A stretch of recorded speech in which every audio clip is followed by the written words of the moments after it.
by Israeli government spokesperson Eylon Levy.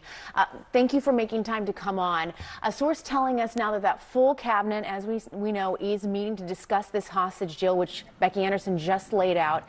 My colleague Alex Marquardt reporting that the ball is really in Israel's court now. Where do things stand right now? That's right. The government of Israel is meeting at this hour to discuss the proposal after it was discussed by the War Cabinet and by the Security Cabinet. If and when the government approves that deal, there will be a 24-hour period in which families of victims of the terrorists who may be released as part of that deal are able to apply to the Supreme Court. There is a measure of judicial review here. And then we very much hope that we will be able to begin to bring hostages home. You know, it's been nearly 50 days. No one's been sleeping in this country. We can't begin to imagine what a 3-year-old girl whose father was murdered in front of her has been going through. Over 50 days as a Hamas hostage in a tunnel. Has she seen daylight? Who's feeding her? Who's washing her? Who's bathing her? Who's been hugging her? Who's been playing with her? So we want to bring them back. We hope to bring them back. And we hope to continue, and we plan to continue, until we bring all 240 hostages home. You were reporting there the number of 50. Let's remember that's only a fifth of the total hostages inside the Gaza Strip. And this war will end with us bringing all of our hostages home and removing Hamas from power so it can never abduct our people again. And I just want to clarify what you just said. I want to make sure I'm understanding it properly. You're saying that if the cabinet agrees to this deal, then there would be 24 hours in which it could go to the Supreme Court there. And then after 24 hours is when we could potentially see some movement. Am I getting that right? Correct, because we are talking about prisoners who have been convicted on terrorism charges, not directly on charges of murder, but on terrorism charges. And there are families in Israel who have lost loved ones because of those acts of terrorism, and they have the right to appeal to the Supreme Court against the release of those prisoners. We hope that as and when those hurdles are overcome, we'll be able to bring our hostages home. And then we'll be able to continue putting more pressure on Hamas in order to get the rest of them out. Let's remember, this isn't happening because Hamas has suddenly decided to be nice humanitarians or Boy Scouts. It's happening because we've been putting unrelenting military pressure on Hamas. Hamas has been begging for a breather because it's getting clobbered. And it's that military pressure that has brought it to a position where it's willing to release some of the people it abducted on October 7th. And on that note, if this deal is approved, it's likely going to include this 4 to 5 day pause in the fighting. Do you think that, I know you all are saying you want to go and further these discussions to free more of these hostages. Do you think that sort of pause will become standard for releasing future hostages or future releases? And how will the IDF manage through this? You all have said it could give Hamas a chance to restock, reload for potential future attacks.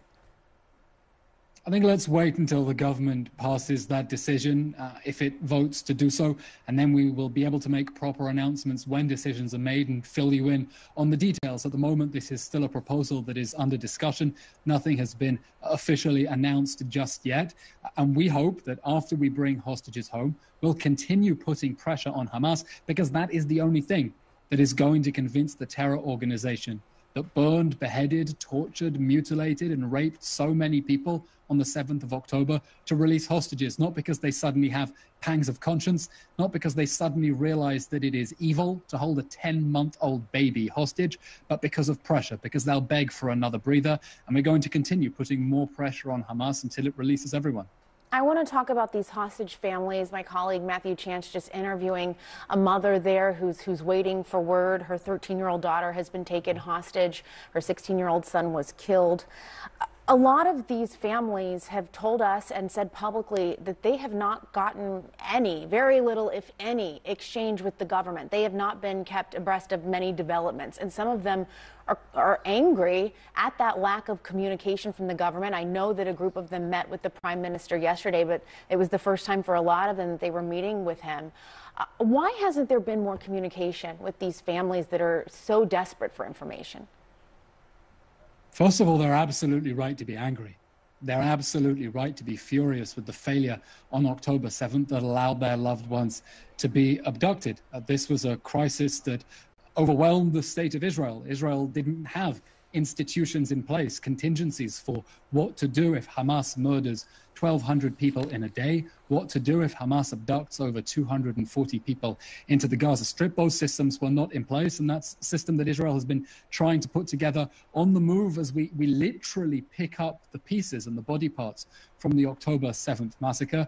All our hearts are with those families. We embrace them. We hope that soon we'll be able to bring them good news.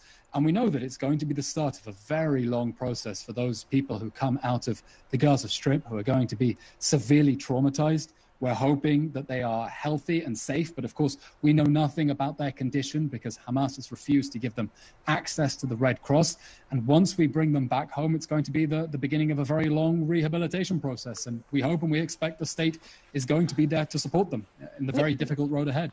I hear you, but to the families that are watching that haven't heard from you or have a hard time getting information, can you pledge to them there will be more information going forward as you all go through this process? We are constantly working day by day in order to improve the flow of information, the lines of communication, and I hope that and expect that we will continue doing that and do everything we can to bring the hostages home and to offer all the support that those families need and that they deserve. All right, Eylon Levy for us. Thank you so much for making